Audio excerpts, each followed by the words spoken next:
মইতো কোনো না মই একেবাৰে ৰিজাইন দি দিম যদি মই এটা কথাও মিছা কৈছো এটা কথাও যদি মিছা কথা কৈছো জীৱনত ৰাজনীতিয়ে নকৰো মই কোনো নহয় যদি এটা কথাও মই মিছা কৈছো জীৱনত হিমন্ত বিশ্ব শৰ্মাই ৰাজনীতিয়ে নকৰো ইয়াতকৈতো আৰু একো নালাগে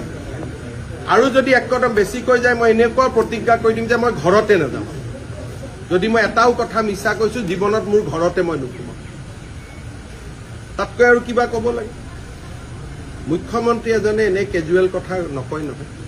গতিকে এইটো যিখিনি কথা কৈছো মই কম কৰি কৈছো আসল কথা এতিয়াও মই কোৱা নাই যিহেতু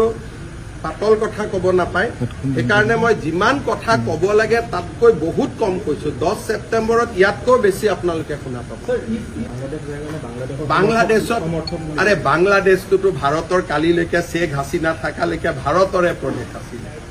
বাংলাদেশ আৰু ভাৰতৰ মাজত মৈত্ৰীৰ সম্পৰ্ক আছিলে বৈৰীৰ সম্পৰ্ক নাই এইটোতো 3 মাহৰ কথা ইউনুছ বাংলাদেশৰ প্ৰেসিডেন্ট হোৱাৰ পিছত মই গৈছো নেকি বাংলাদেশতো আমি চৰকাৰী ডেলিগেশ্যন লৈ গৈছো বাংলাদেশত নুমলীগড় ৰিফাইনেৰীয়ে তেল পঠিয়ায় বাংলাদেশৰ প্ৰাণ জুচ আমি ইয়াতে কিনো বাংলাদেশ আৰু অসমৰ সম্পৰ্ক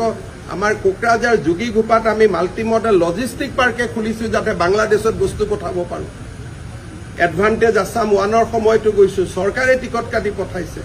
বাংলাদেশ আৰু পাকিস্তান একে নেকি কাক বুৰ্বক বনাব খুজি আছে শেখ হাছিনা থকালৈকে আজিতো শেখ হাছিনাকে দেখোন ভাৰত চৰকাৰে ইয়াত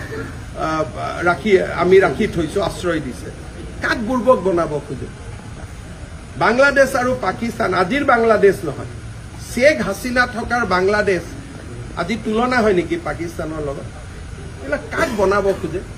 ইমান অসমৰ মানুহক ইমান বুৰ্বক বুলি ভাবিব নালাগে না